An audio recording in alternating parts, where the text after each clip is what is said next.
Hello. Good evening. So we both read this book. I mean, you read it earlier, Presentation of Self in Everyday Life.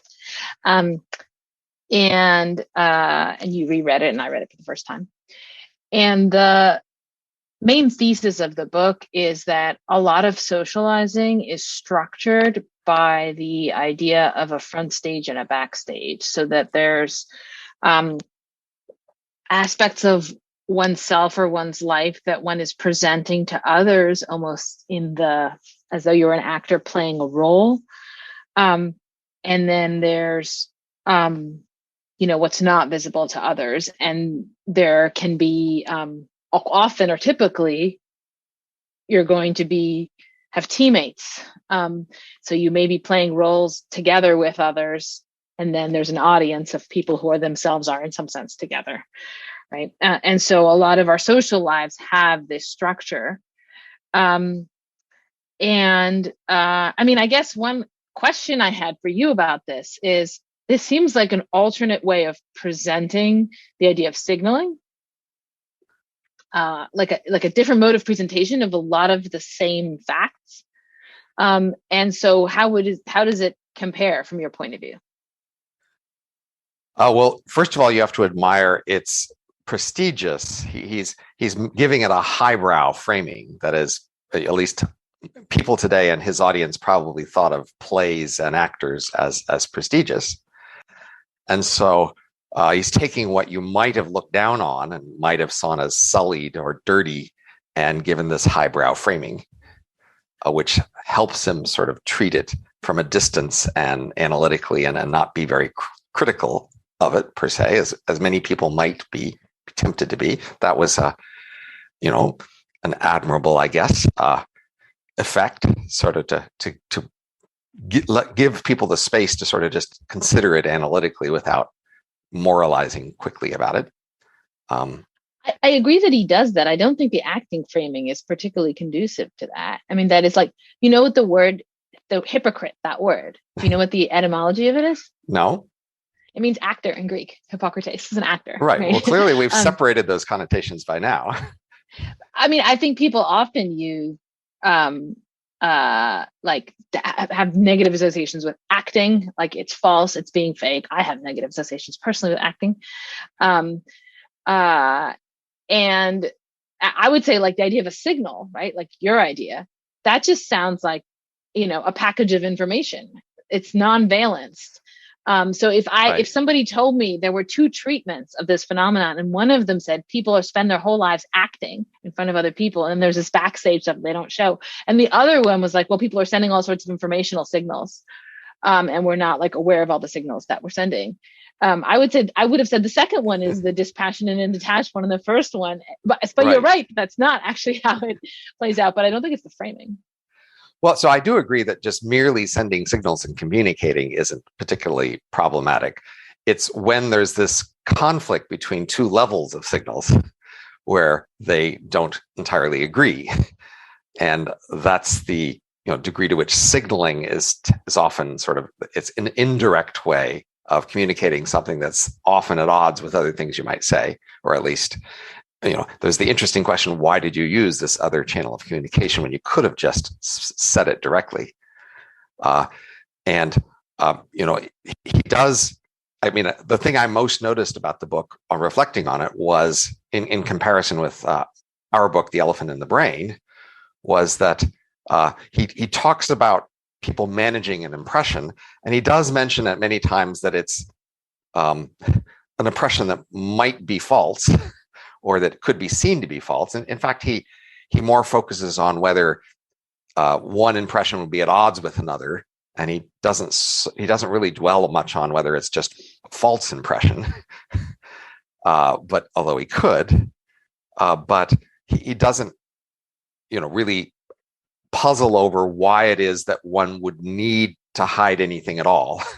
Why can't you just be open and honest about everything? He sort of presumes that there are many secrets that you would need to protect in order to be on stage. And he goes with that and talks about various mechanisms by which they might secretly communicate and make sure that they have the same front, together. But Elephant in the Brain sort of goes in the, the opposite extreme of talking about how you aren't even aware that you're doing these things, and that you might deny that you are doing things if asked, and to focus on that conflict. And that's the thing I didn't remember about the book, is that it's pregnant or potentially in the book, but he doesn't really highlight that or even sort of clarify that it's really there, that there really is a conflict between what the people might think they're doing and what they're really doing. I think that he doesn't see a conflict. That is, I think that like in Elephant in the Brain, there's this idea of what's really happening and what you think is happening, where it's clear that you, the authors, are, have come down on a side in terms of, well, you say that you want, are interested in this person's health, but really you just want to show them that you care, something like that. That's what's really happening, right? And I think that it's not like Goffman doesn't think of what's happening backstage as what's really happening. He just thinks there's two things happening. There's a front stage and a backstage. And he does say that you're more natural or authentic or yourself backstage. He gives that sort of a characterization to it, but he doesn't emphasize it that much. There's that passage with, like, there's a bunch of, he quotes Simone de Beauvoir a lot, a bunch of times. And, about how women are like more themselves with other women, but then they're performing with the men. And I thought there was one place where he was sort of saying, like, yes, a lot of women just feel more alive and better when they're performing, and that in some sense right. is more real for them, right? So it's not obvious to me that he was coming down there on the idea that the backstage is more natural or more authentic. He does have many specific examples of sort of deception being involved. I mean, I talk about a doctor recommends you to a specialist and doesn't acknowledge that there might be a kickback involved. Or he talks about how service workers would be pleasant and subservient to you and then insult you and make fun of you off stage. Yeah, but I think even in those passages, he's like, he wants to be very clear. Like, it's not clear that what they really think is the insulting. Like, the insulting is a culture that they're in over there, right? And right. Like, I don't think he sees the doctor thing as deception. I think he's just, they're not telling you this. So here's one phrase that he uses a couple of times that I found tantalizing that I wished he would have explained better. He talks about what's happening backstage is focused on achieving technical standards. But there's something technical about what's happening backstage, and there's something performative or impression management or something, or expressive about the front right. stage. Right. So you might say he seems to divide human life into these two functions that he thinks has to operate separately from one another, the technical and the expressive. I don't think he thinks of one as more real than the other, but I think it's interesting that he sees them as divided. And I wasn't sure what he meant by technical. Well, so at the very beginning, there's this idea that the group of people is managing an impression. So you and I are teachers, and he has examples where teachers have a certain persona with respect to the students, and they need to maintain that. And part of that is a distance. And so if we're too open with ourselves, say, so a therapist does something similar, where they ask you about your personal life, and if you probe their personal life, they say, no, we don't go there. That's not what this relationship's about. And, in some sense, Goffman is saying that's true for a lot of other relationships, that, when you're performing, other aspects of yourself are to be suppressed and not, expressed. And that's part of the thing. And so that if you'll have to conspire to keep that going. And you may at times want to relent, and your co-conspirator teammates will, pressure you and help you maintain the facade. And so, and then backstage is where you are sort of being more natural with each other, but working together about the facade, sort of, strategizing about the facade, talking about the audience on the other side, if you were to go front stage. And so that's at least his initial framing, is that backstage is where you who are maintaining the facade can sort of more directly talk to each other and relax and sort of do various things that maintain this boundary and watch out for people who aren't supposed to be back there and having to, put on the facade suddenly if people come backstage.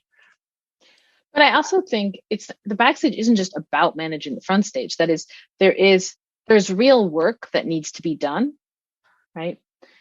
Right. So one way that he puts it is expression versus action. That is, there's a trade-off between expression and action. And he has a really interesting point early on about that there are certain jobs where that trade-off doesn't show up because the job itself is very dramatic. So like firefighters and musicians and surgeons. And he says, if you look at what do kids want to be when they grow up, it's always one of those jobs. Right. And that's because those are the jobs where the very doing of the job is a performance. Right. And that's different from, say, a teacher. The teacher has the prep, like class prep, right, that they're doing, where they're preparing the lecture, and then you give the lecture. And there's a separation between the prep, which is the backstage, and the giving of the lecture. Right. That's one without a team. You're just, yourself. Right. And what's happening backstage is not, it's not just like impression management, like you're actually doing the actual work of thinking. Right. So his favorite example is the restaurant, I think. Yeah. So and he gets a lot of cooking the food. mileage. Right. So the impression management is like the space in which you are served the food and you're asked about the food and you eat the food. And then there's the kitchen where the food is made and disposed of. And, the idea is that people eating food and asking for it don't want to see how it's made. And even though they know abstractly that happens, they would rather it happen off stage. And therefore, the technical works have to happen off stage. And that's true about many kinds of things. You think about building maintenance or something, right? In our buildings behind the walls, there's all sorts of pipes and wires and all sorts of things. And between the floors, and there are people whose job it is to sort of go in the back rooms and the back panels and, manage, change the light bulbs, et cetera. And we don't want to see that. And so, the custodial work is in some sense backstage work, because the front stage of the clean office has to have somebody clean it once in a while, but we don't want to see that. And so it happens when we're, say, gone home for the day. Right. So every kind of work that basically it's like you do some kind of work, and there is the work component, and there's this sort of communicative component or something. Right. And you have to manage both of those things. And I just think it's really interesting that he sort of solves this puzzle that I've had. I think you've mentioned it, of like, why do kids want certain jobs? Right. Well, there's certain jobs that appeal to like kids. Musician and athlete, but musicians spend most of their time practicing, and athletes spend most of their time practicing. And the game itself or the performance itself is only a small fraction of all their efforts. But maybe it's just that the practicing is close to the performance. And I think that that's right. And that at the very least, we don't think of the practicing as having to be like as hidden or like ugly in some way, or like cheating, and maybe that's not true. Maybe there are things but we don't think of it that way. And so it may be that this idea that acting, like that social life separates into these two components of acting and expressing, is alien to children. That's something you have to learn. Right. And children, it's true, are not very performative, I think. They often will misbehave. And he talks about this, right? They'll misbehave. You don't allow the child to come into certain spaces until they're old enough to know that they're supposed to perform, which young children don't know that they're supposed to perform. Right. Like young children don't know that, like, when you have guests over, we want you kids to make us look good. And so we want you to like behave well, right? A baby's not going to behave well. So this very thing that Goffman is talking about front stage versus backstage, is not something we intuitively get as like babies or young children. We have to learn it. And so the jobs that are going to show up as appealing to children are going to be ones that don't require one yet to have mastered this distinction.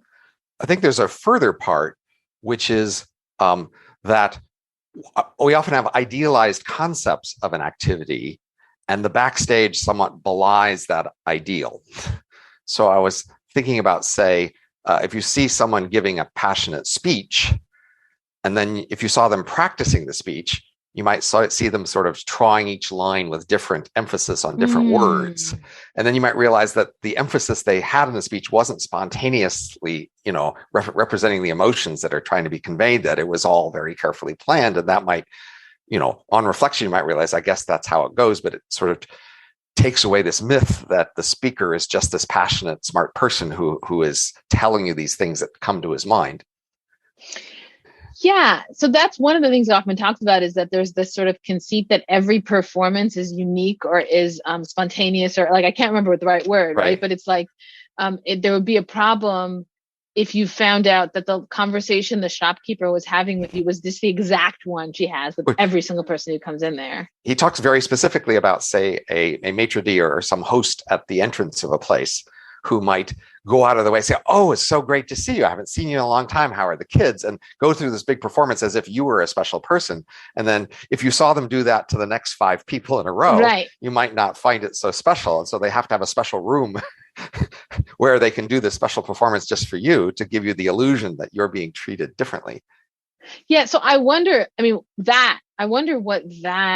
why that's the case. That is, and one answer might be that that's actually a meta fact, which is that in addition to the existence of these performances, we also somehow want to believe that they're not happening. And so we have to, we want to think that this is actually natural, spontaneous behavior, and that this speech wasn't rehearsed, and that there was no back room, and that there was no backstage, and this is backstage. And that's on top of the other requirements. And there could be cases where we don't have that requirement. So there's this classic speech technique, right? You must have seen it before, where somebody gets up there to give a speech and they pause and their eyes drip with tears, and they take the speech and they set it aside and they say, "I had a speech I was going to give, but now I'm just going to speak from the heart." Right. Which is a speech they probably planned. Right. But so I have, I don't know, gone high ropes course. I have gone to a high ropes course with my kids. And at the beginning of the high ropes course, they give you this set of instructions and about how to do the clipping and all that. And every time, I've done it a number of times, they have to give you the instructions every time, even if you've heard it before. And it's the same every time. I know it by heart now because we've done it a bunch of times. And that's fine. I don't expect it to be a fresh speech or something. I'm fine with the idea that there's just a canned safety speech they have to give, right? So in that context, I'm not expecting innovation. I'm not expecting personalization. I'm fine with the idea of a canned safety speech that just shows up the same every time. Yet in other contexts, we're not. So the question is, when do we need this personalization? So I just realized this intersects with a big interest area of mine, which is all the various professionals in our lives and how we pay them or how we incentivize them to be reliable and useful service people for us, right? And so I've been interested in all the different ways we could give them incentive contracts, like a contingent fee for a lawyer, or to merge health and life insurance. And I've noticed that a lot of people are just generally not that interested in various ways that their professionals could become more incentivized. And it's in part because they like the image being presented that these professionals just like us and they are just professionals and have some professional sense of themselves. And that's the thing that will make them be trustworthy. And so they go with that, right? They try to present this concept of themselves as someone who's very dedicated to their professional ethics and their professional norms, and that they just kind of like us, and that they will do well by us because they like us and because they're professionals. And that's a front stage, right? And they have to coordinate to manage that front stage. So like, the example of the doctor getting a kickback from the specialist, that undermines that professional liking you front stage. And in some sense, many of our, commercial relationships, I think, are somewhat misleading. And that this is in some sense, a valid Marxist criticism, if you like, that many kinds of commercial relationships in the modern economy, people are presenting themselves as more trustworthy than they really are. And we kind of like that. We like that pretense, and we like to sort of feel like we're in that world. I mean, I think Goffman would say it's not pretense, and there's no deception involved here. There's just a phrase he uses a lot in the beginning of the book, though he uses it less as he goes on, is the definition of the situation, right? So he thinks that's what you're doing. That's what the appearance management is. You're projecting a definition of the situation. And I think he thinks in some sense you're creating the definition, that it's not you're redefining or something. It's like this is what you're providing for people. And so imagine that just people are kind of lost. They're just like wandering around in the world and they don't know what to do. Right. And what we do is we're like, look, it's okay. I'm going to give you a definition of the situation that we're in. I'm going to act something, and then you'll see where we stand. And, if you think like that's a very basic function that people have for one another, that's just part of what it is to get along at all. Then like the thought, well, but not everything is included in the definition of the situation. You haven't given every single fact. It's like, of course not, right? It wouldn't be defined. It wouldn't be limited if it were everything, right? So if I'm a doctor, it's like, imagine I'm a doctor, right? And I walk up to you and I'm like, let me tell you everything. Right? Let me tell you everything I know. I'm going to tell you everything about myself. You're like, no, look, I need you to just present. I need to know what this interaction is. And I'm like, okay, let me play doctor. And that's what you want from me. So it's clear that we will want a limited stereotyped relationship with each kind of person we're with, but there's also the question of which kind of relationship it is. So for many kinds of people we buy things from who are low class, we feel entitled and even obligated to be skeptical about their claims to us about what they might be selling us. Mm-hmm. So at a flea market or something, somebody says that this will help us, and we say, how do I know that'll help us? And we want them to sort of prove something about it, and we feel entitled to sort of haggle about the price or something. And then there are these high status relationships, like with your lawyer or your doctor, and because of their status, that framing makes us less willing to challenge them to renegotiate the price or to ask for evidence of effectiveness. And that's the part I would say is somewhat deceptive, in the sense that I don't think it's actually true that there being high prestige people means that you can trust them more, or that you shouldn't feel as entitled to renegotiate the price. That might literally just be what it means for them to be high prestige. Oh, those two things. That's all there is. But be analytic. Okay, yes, well then, you can trust them more, and yes, you shouldn't feel free to negotiate the price. Well, that's all there is. Trusting isn't an analytic, a thing by definition thing, right? When trust is, the question is, are they trustworthy? If we trust them, will they? For Goffman, that has a definite, like, that has a meaning, right? And it's like, are they going to be good at maintaining this front? That is, can they sustain it? Will it break? Will the performance fail? But that's what it is. Well, so then the question is, when you're hiring a lawyer, did you actually want to win the case, or did you just want to go through the I hired a lawyer performance? Or when you hire a doctor, did you actually want to get well, or did you just want to have the I had a doctor meeting, visit performance, right? And that's for a lot of these things. When you went to the restaurant, did you just want to have a restaurant performance, or did you want the food to taste good? Right. And I guess Goffman would say, look, I just wrote a whole book showing you a lot of evidence that what people want is the performance in a lot of these cases. And that may be because, so you want to ask, okay, when do we want performances, and when do we just want like to buy a cheap thing, right? And you might say, well, there are certain parts of life where that feeling of being at sea is like very, very destabilizing or very significant or something. And so then we need there to be more stability provided by the acting, right? And so that's going to be like when our lives are at stake. Right. Go for the restaurant, though. I mean, your life isn't at stake at the restaurant. And in principle, if it was just the performance, they wouldn't actually have to bring out any food you actually ate. They could just bring out the same plate with colorful, interesting smelling things, and you didn't touch it. You would just admire it, and then you would leave, right? So clearly, the reason why there's all the backstage parts is that you do want more than just the performance. Otherwise, there wouldn't be a backstage efforts, right? They wouldn't be cooking back there, right? Unless you, in addition to wanting the performance, you actually wanted the food. Yes, in none of these cases do you just want the performance. That is, no one is satisfied with mere performance. But I think it's very clear that when people go to restaurants, like, why do so few people go to restaurants by themselves, right? It's because we're not there for the food. We're there for a certain kind of performance. And now the food is a necessary condition. And this is what connects us now to the elephant in the brain. So now the thesis here is more closer to the thesis of the elephant in the brain about our hidden motives, right? Because now we're asking, what are the motives of the audience with respect to this performance? And I guess one question is why think of it as hidden? That is, if you ask the person, why do you go to restaurants? They might well say, like the food or something, right? They might well not have a full account of this performance thing. But you still might say like, well, when you're presenting it to yourself in this context or being asked about it, then you're presenting it in this way. Like, why think of it as no, you somehow deceived yourself about what's going on? Well, so for the restaurant, you might think you are somewhat honest about it. But when we get to examples like going to school or going to the doctor or giving to charity, then we get bigger conflicts between the story people will tell about why they're doing it and perhaps what seems to be a better explanation from their performative audience behavior.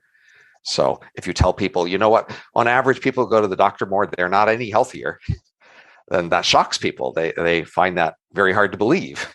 If you ask them, aren't you going to the doctor because they've got the gray walls and the pastel, and that makes it feel authoritative, and they deny that they care very much about that.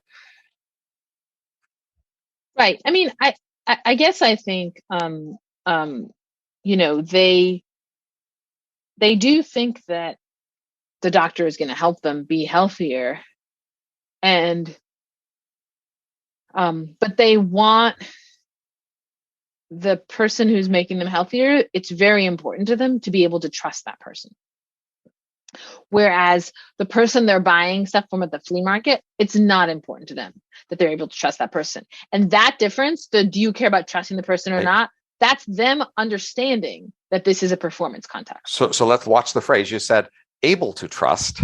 Now, previously, you were just defining trust as sort of having the performative relationship. Yeah. In which case, there's no question about able to trust. Yeah. So it suggests that they are, in fact, trusting on the basis of the performance. And so that's saying there's something behind the scenes they're trying to infer from the visible performance they see.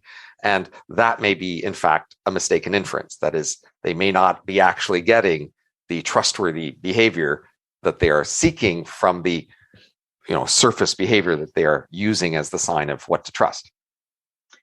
Right. But so there's a question, what would they count as the breakdown? And at least Goffman has the sense of it's pretty specific what is the breakdown, and it's the breakdown of the performance, right? So if the doctor let it be known that he was giving the kickbacks to the surgeon or whatever, right, that would be a breakdown of the performance. Or the lawyer just doing as many hours of work as they can to bill per hour, even if those extra hours are not useful for winning the case, that would also be a breakdown. And it might in fact be true that the lawyer is billing as many hours as they can, regardless of how useful the art of the case. But you take the oak mahogany setting and the leather chairs and the wall of books, all in the same color backing, and their fancy suit and haircut as a sign that you can trust them not to do that. I suspect it's not just that you can take it as a sign to trust them, right? It also cues them into what kind of performance they have to do, right? And they have to do a performance where you will never discover certain things about them. And it's super important that you never discover those things. And in general, the best way to ensure that is not to do those things. Now, maybe occasionally they can cut some corners with some of these things, but there are standards here. There's professionalism, right? That's the performance. And that's going to mean they actually do the work for you. They look at those leather things and they're like, I better work. I'm in this leather lined, whatever. I've got all these cues. I don't see why we should assume that last part of it. That is, that they would do the work effectively or efficiently. They may just, they may help with your case, but they may also do a lot of extra stuff that they can bill for. So if we think of the con man or con woman sort of scenario, right? A con person is putting on a performance, and then they are, getting you to go along with their performance, and they are getting you to trust them. And then, supposedly you shouldn't have been trusting them. And of course, the best con is one where the marks never find out. They never realize they were conned, right? Somebody sells you a fake painting, for example, that was not the actual artist, it says at the, signature. Now, if you never know it was a fake painting, that's the best con of all. Now, would we say, well, that's a valid performance as long as you never figure it out? Yeah, I was looking because I know that there's a place where he discusses con men, but I just can't find it. I mean, I think that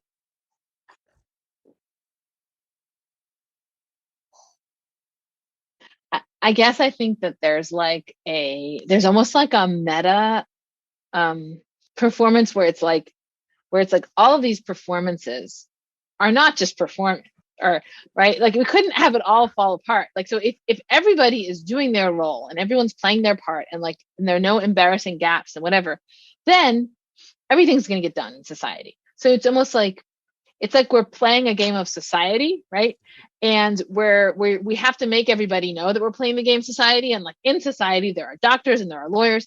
And you might say, but like, what if I'm like a kind of radical skeptic? And I'm wondering, maybe everyone's going to be really good at playing their roles, but they're not actually going to be doing any of the things. And that's sort of your role, Robin, is to be the skeptic and to be like, what if we're all just playing society? And Goffman is not skeptical in that way. He's like, we're playing society and it works. It's a game, works pretty well. We're all really doing most of this stuff, but like a lot of it has to go to like showing each other that we're doing it. So at some level, he is accepting the collective performance of all of us pretending like we're all getting stuff done. Yeah, exactly. So we could connect this to sort of the recent Russian army performance, because it apparently seems like the Russian army was playing army, and militaries, when they're not at war, can do all the usual performance of polishing their tanks and doing some marches and making sure you see rows of rifles or whatever. But when a war actually happens, you might find they're not actually any good at it. They can't actually fight the war.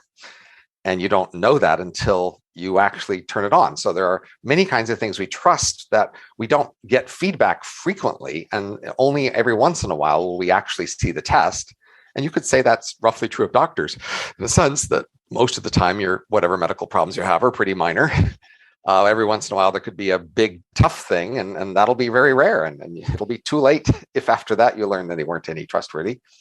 And so in some sense, the biggest problem of trusting society is when when a rare thing happens. So you could talk about COVID. You could say all the public health experts acted like they were all in control and understood things. And then we got a pandemic, and when they fumbled, didn't quite know what to do and changed their mind a lot and took a long time to get on track. Well, that was sort of revealing that their performance was not what it was supposed to be. Yeah. I mean, I was, one thing that puzzled me about that whole thing with everyone's like criticizing the public health experts is like, I didn't have an antecedent standard for how should they react in a pandemic. Like, I doubt that was the worst case scenario, right? But it's probably not the best case scenario. And it's probably pretty hard to figure out what to do in a pandemic, even if you're a public health expert. And like, my mom's a doctor, right? And she occasionally comes across cases where it's really hard to figure out what to do. But basic things like all the experts initially saying, no, nobody needs masks. Masks are just for experts. And then changing their minds and no, everybody needs masks. And you think like, surely masks would have been a thing you guys have thought about before. This isn't the first possible application of masks. People use masks in the 1918 pandemic. I mean, so. But like, think about where we are now. Okay, 2 years later with masks. What do we know about how much masks prevent COVID or not, right? Well, that means we don't know, which means at the beginning they didn't know either, which means they should have admitted they don't know. And part of the performance is to pretend they know more than they do. And so that's common for all of these things. It's not at all obvious that what they should have done is admitted they don't know. I mean, imagine we're at the beginning of the pandemic and all the public health experts like, we have no clue. We're as lost as you are, right? I mean, is that would we all have been better off? So that's a standard rationale for right. So that's the standard rationale for authorities, like keeping regular people in the dark, is that the people would panic, right? And you certainly saw that rationale offered in the pandemic, is that we have to pretend like we know what we're doing and give authoritative, confident advice. And that's a standard thing doctors do, by the way. Doctors are way overconfident in their diagnosis and their prognosis. And that's a well-known statistic, but they say, well, that's just what those stressed out patients need, is they need somebody who's confident to tell them what to do. And like, at least let's say this, right? One thing one can dispute is like how much doctors should overrepresent their knowledge. And maybe you think the answer is 0, but like that, it seems like an empirical question. Like maybe that would just be too problematic. Maybe they should overrepresent it by a little bit, and then they might overshoot, right? But I think Goffman's thought is like, well, look, if your thought is there should just be no performance, then you're just underrating the degree to which people are lost in the game of life, and they need some guidance, and they need. So now we're getting to the core thing, right? So the key question here is, why have we divided the world into these front stage and backstages? Yeah. Why don't we want to see the backstage? One story is it's our sort of sensibilities, like, maybe they kill the chicken backstage. We don't want to see them kill the chicken. And so, that's why the kitchen is backstage or something, or, that we don't want to see how the sausage is made. It's ugly. And that they're just saving us from ugly things. But another theory is that they are hiding the fact that they aren't as trustworthy as they let on, and we are giving them too much of the benefit of the doubt. I think it's something else. I don't think it's either one of those things. I think it's that, if you ever tried to cook with your kids, okay, you discover they're very helpful, huh? Yeah, everything takes 10 times as long, and it makes a huge mess. And suddenly you're like, you realize you have to explain everything that you're doing, and all those things were intuitive to you, but you didn't necessarily have a theory. You didn't even notice you were doing it. You're like, no, don't take the spoon and just put it on the counter. All of a sudden you have to say all this stuff, right? So there's expressing cooking. There's communicating cooking, right? That's one thing. And there's cooking. That's another thing. And they're just really different, and they put different demands on you. And it's not because when I'm cooking, there's a bunch of stuff I want to hide from other people. It's just how I cook efficiently is that I'm not at every moment also trying to communicate cookery to other people around me, right? And so that's just an interesting fact about human activity, that the communicative direction and the efficiency direction don't pull in the same thing. And it's not because of anything about deception. There are many restaurants who show you the kitchen, right? They put a glass, right. They don't let you talk or they don't let you talk or interrupt the cooks, right? There's usually a glass wall there. And so nowadays, this is a new thing, right? But yes. A new thing, right? And so it's interesting that they cut off that communication problem, but they let you see the cooking happening, and that many people like that sort of backstage connection. And one of the things in the book that just struck me, because it echoes last week's topic, was talking about how on ships, old day ships, there was this norm that in the galley, you could say anything you want, and there were no status distinctions. And that was an important way that sort of rumors, and tensions would be relieved, so that you might think the galley is a kitchen, and you want to need to keep the front stage, backstage distinction. And of course, there's the officers and the lower deck people, and you need to keep that distinction. And the idea was that, well, we need a place where the distinction isn't kept, where then they can treat each other as equals in that one place. And they, and one of the marks of that backroom equal treating place is free speech. It was a norm that if you said something, if you insulted an officer in the galley, he shouldn't take it out on you up on deck later on. Whatever was said there was to be kept separate from all the other decks. And that is kind of an interesting metaphor for the norm of free speech. It's sort of a very vivid, concrete example of sort of the norm that you shouldn't have consequences elsewhere for what's said in a certain kind of forum. Right. So if we take that as our model, then the idea of public free speech is a contradiction in terms, right? It's like, look, if you want to talk about this stuff, go find your little separate island, find a safe space. The question is what the function of it being public or private is for the galleys. So, apparently, these galleys, lots of people could show up there, and people would gossip about it. So, part of the story was that in that section was that on a ship like that, there's really nothing you ever could say that could be really kept that private, because almost everything will be overheard. And because of that, you didn't have these private spaces where you could say things. And so that's one of the functions of the galley, was to be a space where you could say private like things. And the norm was, you treated that differently. Right. But the point is that it substitutes for a private space.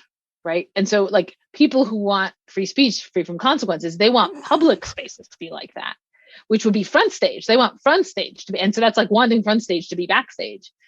So that wouldn't. I think it's not entirely crazy in the sense that, in most of these cases, you might say, the problem is like insulting people and things you might say about other people personally. And what people want about the public stage is for them to talk about public issues and not be talking about each other personally there. And they want a norm where you can just be abstract and and that's okay. We're not going to treat each other personally there on the basics of what we say abstractly there. But I'm not sure how much it really helps us understand Frontstage versus Backstage, but it was an interesting sort of function there that sometimes we need that. So another thing I guess Goffman said was that a servant, for example, or a person with a servant would be somewhat distant and pretend like they aren't there and treat them emotionally distantly, except when they really wanted a favor. And then to get a favor, they would then become more personal. And so they would overcome sort of they would step out of the distant relationship role in order to make an appeal for something that is beyond the usual request. And that's kind of interesting how it's like the old thing about, worlds where, say, you never see a woman's ankle. And then when you see a woman's naked ankle, it's very erotic or something. In a world where you're not very personal with people, then the rare exceptions can feel very personal. And there's something to that of, if everybody's very chummy and casual with each other, then there's nothing so special about being back in the kitchen with the other staff and being very chummy and casual with each other. And there's the issue of what's happening over the last half century or so as we become more casual, and we've reduced these distinctions between front and back stages. And, it might be that this is because we've become more egalitarian or more intolerant of what we see as hypocrisy. But, an interesting cost is that it's less special when we are personal and, take off our shoes, because we're always taking off our shoes and we're always personal. Yeah, good. So maybe it's worth being specific, because you and I have talked about this, but not on this podcast, that one of the big takeaways for both of us with Goffman is that he gives us a way of talking about a big sociological change that seems to have happened since, when was this book written? 1950 or something? 54, I think. Okay. It was already underway, but that the people describe as like we're less formal or more casual. But I think it's the full breadth of the phenomenon is actually best captured by thinking about front stage, backstage goes on stage, or something that this distinction is collapsing, and that stuff that used to be backstage is now front stage. And that's everything from, there's questions about whether doctors should wear white coats. People wear very, more similar clothes at home and at work. People are working from home. People don't use formal titles as much. People, even the language on the news, like the articulations and whatever, are less different, right? I once dated a German guy who, there was this big thing of like at home they spoke dialect, but his dad at like school would speak High German, right? So like two different languages almost that, are the front stage and the backstage. So there were all these, very rich, different front stage, backstage situations that are somewhat breaking down. And I think we're also more inclined to see the front stage, backstage distinction in the way that you do as hypocrisy, deception, lying. And like many of Goffman's examples, he seems sort of charmed by it. He seems delighted by the performance, entertained by it. That's his basic response. He quotes a lot of literary examples. And so one that we discussed was like this example where these girls in a dorm would let the phone ring a bunch of times so that the other girls would know that they were sought after. And I think in a modern version of this, it would be like, what a, superficial and performative or whatever act. But I think Goffman, I don't think he passes judgment on it. And so part of it is like these things are breaking down partly because we're inclined to see the idea of there being stuff backstage that you don't want to bring front stage as false or fake or deceptive, as opposed to they're just being two different roles. So one of the things we had discussed previously was maybe the hypothesis that quite often Frontstage and Backstage is layered with a relative status, and that we are asserting these relative statuses by managing this distinction. And without that distinction, it's harder to assert status, and we are therefore left with fewer status markers. And maybe that's what we want. And maybe then we resent each Frontstage, Backstage as another sort of excuse to have status markers. And if we are asked to endorse it, we are seen as endorsing extra status markers that maybe we don't need. Right. So if a caddy at the golf course has to wear special caddy clothes, maybe I would feel embarrassed. I say, fine, I need a caddy, let him be there, but let him wear whatever clothes he wants. Yeah. Because I feel bad that somehow, I'm asserting my higher status at his lower status expense because I make him wear caddy clothes. Right. Like taxis are another good example, right? Like I think no taxi Uber caps. Lyft, I've never seen an Uber driver wearing a taxi cap. Exactly. Like Uber and Lyft are the Frontstage goes Backstage version of, like, we were driving I don't know, from the airport to the airport a couple days ago, and it was when my 9-year-old learned for the first time this was someone's car. Like this was just the guy's car who's driving it, and he wouldn't believe me. And I had to say it like 4 different ways. I'm like, he's like, well, he's driving the car. I'm like, no, this is just his car that he owns. That because I was telling him, like, don't put your feet on the seat, be polite. Like, this is someone's car. And he's like, well, it's someone's. I'm like, no, this is just this guy. He just owns this car, and he's just trying. And he couldn't believe we were just going to get in a car that was just someone's car, right? And I think I would have been very shocked as a, I don't know, teenager or something, to think, like, because like a taxi is like, okay, I'll get in it because it's an official car to drive you places. But just getting in someone's personal car, it seems like hitchhiking. Like I would have thought I will never catch on because that'll be like hitchhiking. So I think Uber and Lyft, like they couldn't have caught on 50 years ago, even if we, somehow had the technology, we didn't have smartphones, but they'd make them wear a cap and a special clothes in the car or something. Right. Wouldn't be that expensive, but they would have made them, or maybe put a special, like often they have these little things you put on the top of a cab, a special little, light on top. And they would have made them put that there just to, now it becomes officially a cab, but put the little light on top. Right. So maybe there would have been a workaround, but in any case, like I feel like now is the time for that. So I felt I tweeted this, I think, a while ago, but like 6 months ago or something. I went to some big fancy hotel, and there were not only were the staff wearing sort of hotel uniforms, but the staff were all wearing masks, and everybody else was not.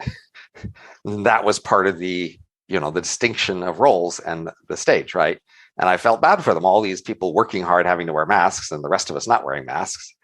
And I guess I would have a similar reaction if they thought the clothing they had to wear to do the work was uncomfortable, because I might think, well, I don't want you to be uncomfortable. Sure, I need these things done, but wear whatever is comfortable. And so, right. So you're a creature of your time, namely you object to this performance, right?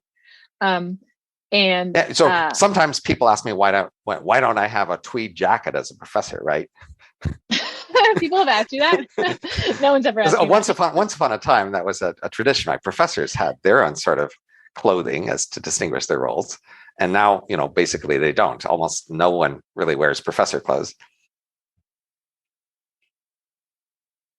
Right. Right. And I think I would feel a little off. So the main time people wear clothes is a job talk, right? They wear job talk clothes. Yeah, exactly. But otherwise, they're just wearing ordinary clothes. And I would think somebody who sort of walked around wearing professor clothes and labeling them that way, it would feel a little awkward.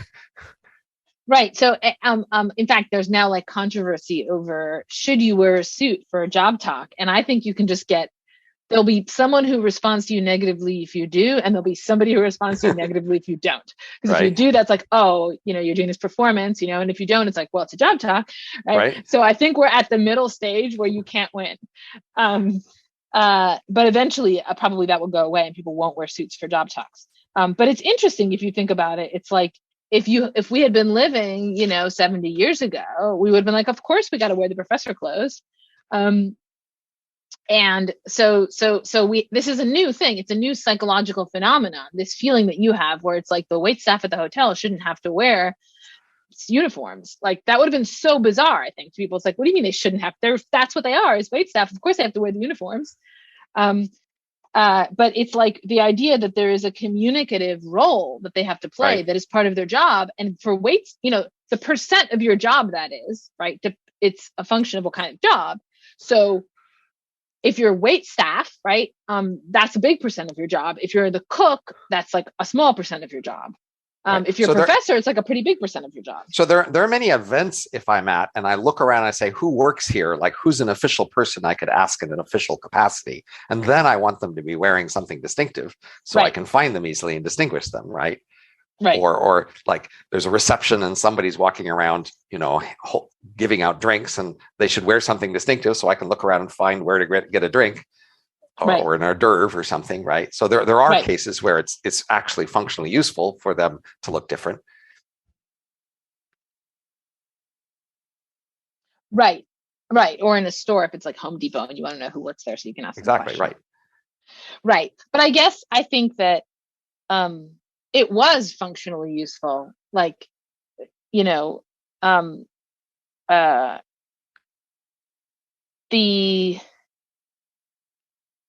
like the doctor wearing a white coat. Now, first of all, nowadays, like more people wear white coats, like even nurses and stuff wear white coats, right? So the white coat is not useful for distinguishing the doctor from a nurse, if you wanted to draw that distinction. But it might distinguish a medical professional, say. So a pharmacist might wear a white coat, and a veterinarian would wear a white coat, and things like that. So they're trying to say, I am a medical professional. I'm keeping clean in a way you can verify that I'm clean, and that sort of thing. Right. But like, how often is that useful information that you actually need, as opposed to a certain kind of reassurance? I realized that a while ago, I came across this issue in thinking about Halloween costumes. So kids like Halloween costumes, and on Halloween, sort of, they inhabit this imaginary world where different kinds of people wear different kinds of clothes.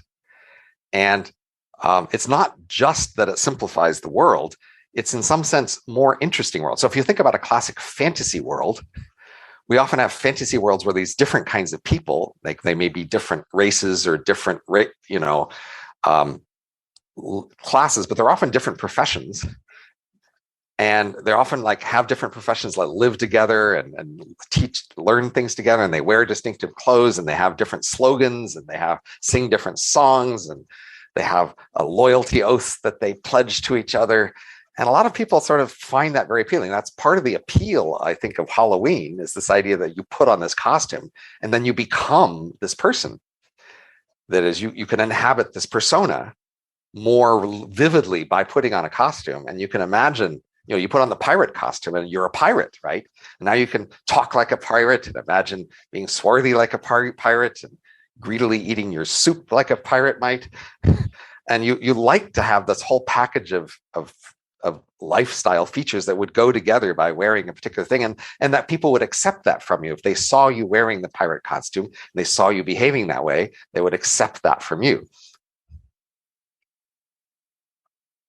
And we've given that up in some sense. That is, people wear distinctive things, but they don't have all these other distinctive styles that go with the distinctive thing that they're doing.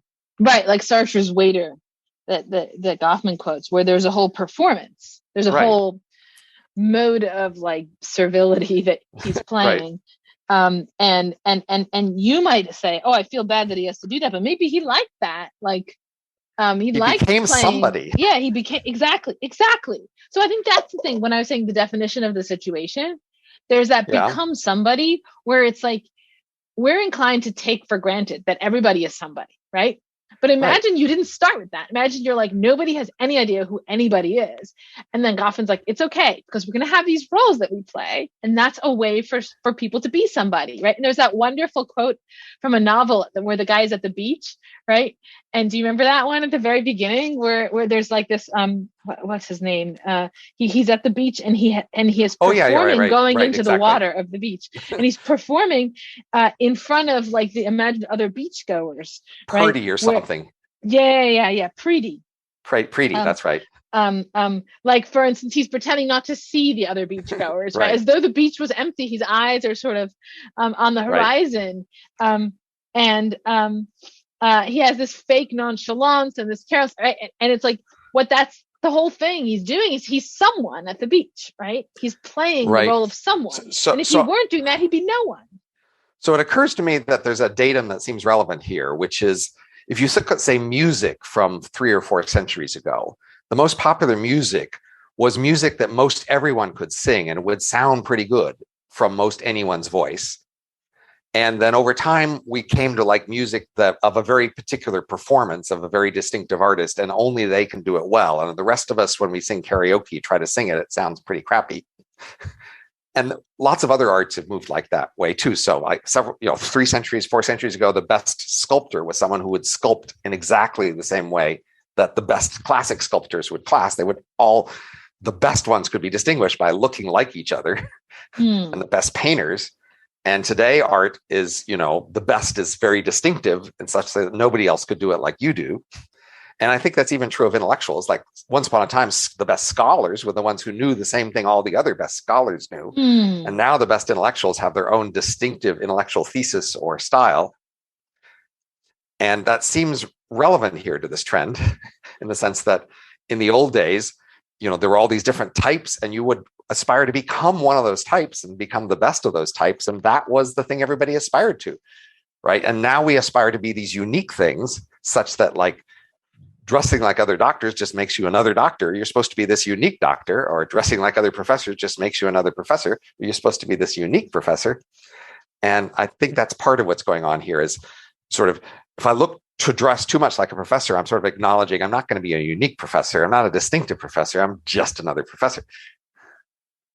Yeah, good. And so then like, I guess it's like there's a trade-off between how you're going to be somebody that is not be nobody, right? Right. One way you could be somebody is to be a person of a particular type, right? And then it's like, okay, I'm just a professor like the other professors. We all dress the same. We all talk the same. But now we're like, no, I don't want to be somebody that way. That's fake, right? That's inauthentic. That's not being the real me. I want to be something completely idiosyncratic and have some weird office behind me and wear weird clothes, right? And that's you and I know nothing about this, right? And that's how I'm going to be somebody, right? And when somebody in our culture, right, is looking at somebody in Goffman's culture, and we're looking at them, say, making the phone ring 3 times over, we're like, that's so fake, right? But they looking at us might be like, these people are absurd. Like, she's just a professor. Why does she have to act like she's different from all the other professors? Why does she take up all this energy and time? I mean, how much time would it have taken her to decorate this office, right? Right. And like to have special headphones made that are different colors. And she's putting all this effort in. It's so inefficient, right? When she could just wear professor clothes, get that over and done with, and then get to her professoring, right? And so you might think the additional effort or the inefficiency is still there. It's just somewhere else. And so, this is related to the observation that over the last century, we've had enormous increase in wealth, but we've spent most of it on variety rather than just quantity. So, a century ago, people, to the extent they were rich, they had the biggest house they could have, or the biggest car, and the biggest, fanciest coat, or things like that. But they were all pretty similar to each other. They had pretty much the same coats and the same cars and the same houses. They just had, the same meals. They just had the biggest ones they could.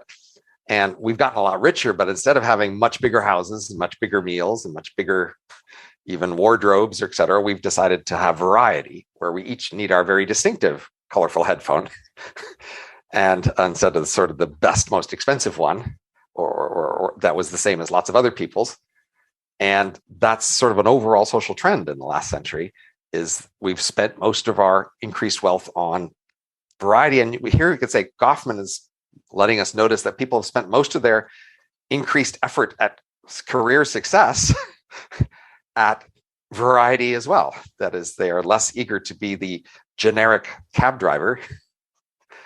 And maybe they want to be the distinctive cab driver that pitches you their movie script as you ride with them. And, maybe you'll have a story to tell about the distinctive driver you rode with. And that's the kind of thing people aspire to, is to be these unique, distinctive personas as career people, as well as making their offices distinctive and everything else. Do you think, I wonder, how does that relate to egalitarianism? One way to think about it is it's backlash against egalitarianism. It's like, okay, fine, we're all equal, but I'm special because I have a colorful office. Right. Like that fundamentally, none of us is okay with egalitarianism, because that means I'm just like everybody else, but I want to be different, special. And so that'd be one theory about it, but I don't know what other possibilities. Well, we could just decide that being a professional like other people was just not good enough. That is, we're just going to shoot higher because we can't. So, basically, the basic long-term trend is we were all really poor, and then we could afford more stuff, and we could afford more interesting careers, and we could afford more interesting jobs. And the first thing was just to move from very basic, materials up to something better. And then at some point we decided that bigger wouldn't be better. It would show off more features of ourselves to be unique in a special way. So people complain about McMansions. Right? People complain that some people are rich, they just buy a bigger house, and they might say, well, how boring, that doesn't show very much interesting. Like other people, they spend all that extra wealth on buying a special sort of, downtown apartment or condo where they decorated with art that they've chosen personally, and they arrange particular unique ways they structure it, and they're showing off all these individual personal features other than their wealth by how they make it unique. So you might think just being bigger shows a certain capacity, but if you're trying to show that you're excelling, then you try to be more unique, as to show that you are the very best. But it also seems like so the way you just put it is like you're more competitive, right? But it's a different kind of competition. It's more deniable that you're trying to be higher than people. I get that, yes. Exactly, so right. You can pretend you're just trying to express your individuality. Exactly. So it may be that sort of expressing your individuality is like the sweet spot where people still feel like they're not just like everybody else, which nobody wants to be. Right. But they're not at the same time saying I'm better than other people. So it's like one thing that we are looking for, that we're deeply searching as a society, is ways of saying I'm not just like everybody else that don't entail I think I'm better than other people. That's like one of our deep problems that we're constantly in. Right. But now take musicians, right? So like I said, musicians today are trying to be unique performers, right? They aren't replaceable with others. They have their own style, their own instruments, their own cadence of their music, their own kind of theme in their music. They make this whole unique package that's distinctively theirs. And you might think, like we have, say, the Grammy Awards, where we pick the best of them. And you might think they would be offended by the Grammy Awards if they say, no, I'm not trying to be better. I'm just trying to be different here. And there'd be this big movement to sort of boycott any awards things that would make any of them sort of be explicitly celebrated. They might just say, I'm glad a lot of people like my music, but I'm not doing it for other people. I'm doing it just for me. Yeah. And there's some of that, but not so much as you'd think. But probably more of it than there used to be, is my guess. Yeah, sure. Right. And there's a lot of, if you think about the way people behave at award ceremonies, one question would be, if you could look at that behavior over time, has it changed, right? But there's this massive performance of humility that is required of a person, right? If they get an award, what they have to do is talk about how other people actually are the reason why they got the award immediately. They're like, here are all the people I have to thank who really did this. I think it would be actually funny to see a movie of Caesar coming down the parade of his triumph and giving the speech of how he didn't really deserve this and it wasn't him, it was the troops. Exactly. This family is to be credited, and he was just lucky in the right place at the right time. Yeah, right. It's always your family. Right, exactly. So I think that there is, if you want to know what is a part of life where there's a massive amount of performance, the answer is award ceremonies, right? Because it's that is a tightrope that they have to walk in terms of, you have to be honored, you have to be flattered, you have to be you have to perform as that beautiful actor, actress. You can't like you really can't reveal that you want to win. And it's actually pretty striking. So you might think somebody like Jack Nicholson or something, they have this contrarian persona where they're just going to do the opposite and be honest. And you might think one of them would just try to walk up to the microphone and say, yeah, I deserve this. I am better. Right. And that would sort of fit with their brand, and people would sort of, yeah, that's a Jack Nicholson, but nobody ever does that. Right. That would be a bridge too far. Yeah, exactly. Right. Because it's like, it's very important. Like, here's the thing I think would not at all work. If somehow instead of an Academy Awards committee, which I don't know who those people are, who are like somehow behind the scenes choosing who they think is the best actors, if the actors had to give speeches explaining why I did the best performance this year, right? Exactly. Really, look at what I did over here. I was better than anybody. That would be totally unacceptable, right? So they're not really I mean, there are competitions. Competitions exist, right? But you don't explain why you win. So, but that's like venture capital is interestingly different that way, right? And that, in some senses, one of the ways people are uncomfortable with business. If you want to go get funding for your venture, you have to stand there and make a pitch about why your business is better, right? And even we academics, like when we give a talk, we're kind of telling people why our topic is important. We're blowing our own horn a bit. And I understand that Europeans think that we Americans go too far in that direction. They underplay themselves and they need somebody else to praise them. And, they look down somewhat on Americans who are just too forthrightly braggish about our stuff. And, when Europeans come here, we tell the students, no, you need to brag more about your stuff. You can't just sort of hint that it might be interesting. You need to say why it's great. But that's somewhat at odds with this larger social norm of, I'm just a different scholar. I'm studying my own stuff. I'm not any better than anybody else. I just happen to be interested in this thing. And if you like it, that's great. But yeah, that's interesting because I think that like in, that the problem with I'm just doing my own thing is like, but in a lot of these cases, you have to attract people to your thing somehow. Right. You have to make them read your book or whatever. And so buy your music, right? And so in effect, you have to get them to conclude that your thing is better than some other things. But you have to do that without yourself saying any of that, right? And that's like self-promoting. It's bad to be self-promoting, right? Somehow other people have to promote you. Other people can say, oh, she's better than the other singers. Right. But I'm not supposed to say that. So it's interesting to know how the old style that Goffman is describing allows you to avoid being so selfish. So if I'm a cab driver and I'm saying cab drivers are great, we're maligned, we're doing all this stuff for the city, we are good people, I can be saying that about me, but in my mind, emotionally saying that about all the other cab drivers that I know and love. And I'm less blowing my own horn and blowing our horn, right?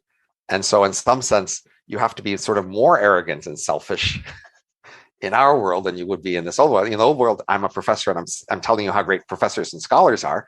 I'm not necessarily, I am one, and indirectly I'm saying I'm great by that way, but I'm mostly emotionally and literally pointing you to all the other scholars and saying, I wanted to join this group because look, I saw all these great things they were doing, and this is a community I wanted to be part of. And that's a way in which, people we're less arrogant in some sense, right?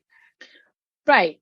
So like, in a way, that's part of what the costume or the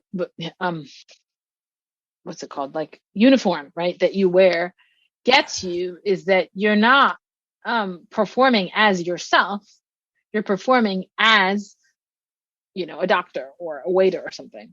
And now we're always performing as ourselves, and so we're very self-centered and kind of arrogant and a bit narcissistic, right? Because every single time, and I think social media increases, you're always performing as yourself, right? Right.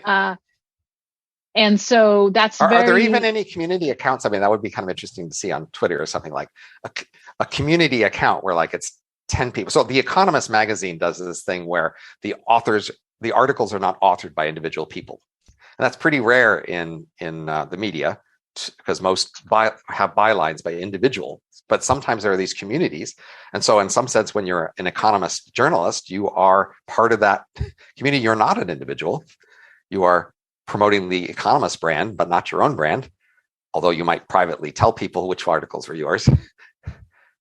Right. So that's like the New York Times editorial board also has, like, right. So we do sometimes retreat to this sort of communal persona. And we certainly might do that in firms or something. So, Google presents itself to the public, and it doesn't necessarily say who inside Google did any one thing that Google does. Mm. And in some sense, firms are sort of our main remaining communal production and facade.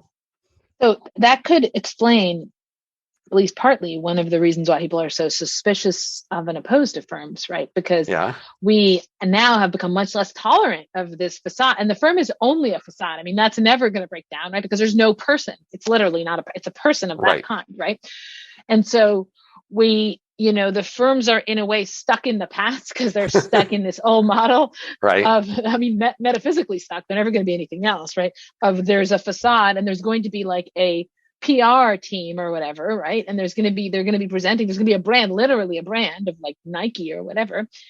And I wonder whether now any entity that is in that position of being stuck, so you imagine, right? You get this societal shift where we all move towards, Backstage moves Frontstage, right? What happens to people intellectuals like you and me just start being more idiosyncratic and wearing different clothes and, being ourselves or whatever. And it's like, we adapt, right? Like we're now in a different ecosystem. And so we just allow Backstage to go Frontstage. But now you look at these dinosaurs, things like firms, businesses, right? That can't adapt in this way. They can't allow Backstage to go Frontstage because they won't go away. So they're not dinosaurs in the sense of sort of being the last of something. Oh, right. Away, No, I didn't mean. And governments and charities are also in some sense like this. Our major organizations are, the U.S. government says something. We don't necessarily say who in the government figured that out or decided to say that. Right. But something I was thinking about was if you think about, firms are now more vulnerable. That is, they're going to be more negatively received by people because they are putting up a front and we're less tolerant of fronts. And maybe that's partly why they are also now they seem to be sort of more cowardly in the sense of they're going to fire someone if that person is, does something that looks bad on social media. And universities too, right? Any large organization, in effect, the management of your image has become an almost impossible task. And so you're just the possibilities for bad behavior have sort of increased and become more. So there could be an asymmetry in being unique about good things versus bad things. So, if there's a famous engineer at Google, then Google can shine from knowing they have this famous engineer at Google. But if somebody gets a reputation for being a bad guy and is at Google, Google may not be as willing to tolerate that association because they're mostly sort of a unified, shared identity rather than, distinctive individuals. Right. And it's like, if you imagine, in the olden days, if you were a restaurant or something, and it was asked, how do you manage your public image or something? The answer would be, well, we have our waiters and they wear these uniforms. I went to the Russian tea room in Chicago a couple days ago, and I noticed that the waiters didn't really wear a uniform. They sort of wore like black and white, but they could kind of wear their own clothes, right? And then, in fact, the door to the back room was like halfway open, and I saw someone like eating a banana. I don't mind she's eating a banana, but I did notice, that this is a fancy restaurant, and eating a banana. Right. But on the one hand, it's like this restaurant, which clearly was once very formal, is now much less formal, even though it would still be one of the more formal restaurants in Chicago. But here's some other things. There's a giant Ukrainian flag in the window. There's a special menu where if you order off of that menu, everything goes to Ukraine, right? And you might have imagined that in earlier time, maybe they wouldn't have to do all that. Right. Well, that would be out of character in some sense, right? They are just, I don't know about Russian, but there are many Italian restaurants in the US where the brand is, we're an Italian restaurant. We're going to give you the Italian restaurant experience. And if they had some unique thing about that would kind of take away from, the unique brand of we're these sort of fancy Italian restaurants. Right. But my thought is when there's less of a brand, then you're more subject to just the whims of public opinion. So that all of a sudden there's a war with Ukraine. And now the Russian tea room has to behave differently because it doesn't have this solid facade of the waiters and whatever, all that's gone away. And it's now kind of floating in the wind. And the same is true of Apple, and the same is true of universities. They're just unmoored because part of what stabilized them was all this presentation that we're no longer doing. Although, I mean, you have to realize the contrary trend is, 300 years ago, there were almost no large organizations. So almost all businesses were very small. And so you only really had brands on sort of professions and generic kinds of products. And, Apple's a brand now because there's an organization that has the brand Apple, and that sort of thing just didn't exist 3 centuries ago. So we've had the rise of these big shared corporate brands as we've decreased these sort of brands of professions and particular styles of interactions. So now, like, we have Disney as a brand, and there's a Disney experience, whereas there might have been once the Italian restaurant experience, but nobody owned that. And anybody anywhere could try to create the Italian restaurant experience, and everybody did. And now we have brands that are like owned by someone like Disney, and they create and they manage the brand. But now we are more suspicious of it because, well, it's got this for-profit motive behind it. I'm suggesting there's a different reason for suspicion, which is just that there's a brand at all. And but so the interesting connection to me is that if you think about like it's a possible driver of cancel culture that I hadn't thought of before, which is that like the real pressure point, the real weak point is like whoever's going to fire someone, right? So are you going to fire your employee because whatever, a whole bunch of people are mad at them? And you might imagine that like in an earlier time, like you just wouldn't care, right? You'd just be like, whatever those people think, we're still the restaurant, we're still the university, we're still the whatever, right? But it's also like the professional identification, right? So if we less identify with ourselves as professionals of a certain type, then these other identities are going to shine brighter. So I would think in the past, if you had an engineer and he was your engineer and you were engineers together and outsiders were attacking them, but for something they did that wasn't an engineer, then you might say, well, I care about them as an engineer and they're a great engineer. So, let's ignore that other stuff. But now you might identify less with us as engineers, and these other identities stand out more. Right. And part of that is just they don't wear engineer clothes anymore, right? So that's what that was getting us, right? It wasn't nothing to make them wear the engineer clothes. And so it's like, if you think about all of this acting or performance or whatever that Goffman is like documenting, and that we're doing less of it. If we're doing less of it, we're also... so we should notice people are doing an enormous amount of performing as a member of their political tribe. Right. And, in some sense, they even so, we have the separation, but geographically of different political tribes, like moving in different places. And then these different places just have different styles, right? Different kind of restaurants and clothes and other things. And so in some sense, as we've decreased sort of this professional identity with the professional style, we've replaced this political identity and style. Though it's still pretty weak, but if you think of a hipster, for example, a hipster has a particular identity and style in terms of clothes and hair and things like that, but it's not a professional style. I think it can be pretty unclear. We had discussion. We often discuss around the dinner table which one of us is hipster and are we hipsters? Like it's hard to know. We're like genuine and but if one of you was a cab driver, you would notice that, right? Yeah, exactly. So hipster is like a little bit. It's a little bit, Right. And so our identities are more evasive, and there's more to them. They higher bar to meet. And we deny them. Like we're inclined to deny them. Like no one wants to say that they're a hipster. We call other people. So having one of these personas is a bad thing. We see it as because you're acting, you're fake. Oh, you're performing for your political identity. That means you're a deceitful actor, right? And so it's not just that we've shifted these things over. It's that the very image of it as being a performance is one that we now see as fake and a problem. And so the only people who will talk about it that way are people who are not doing it, right? Because they're to identify it is to be alienated from it. I think we've gone over our time because we didn't start on a time here. So we should probably end now. But it's been nice chatting today. Yeah. Okay. Bye. Bye.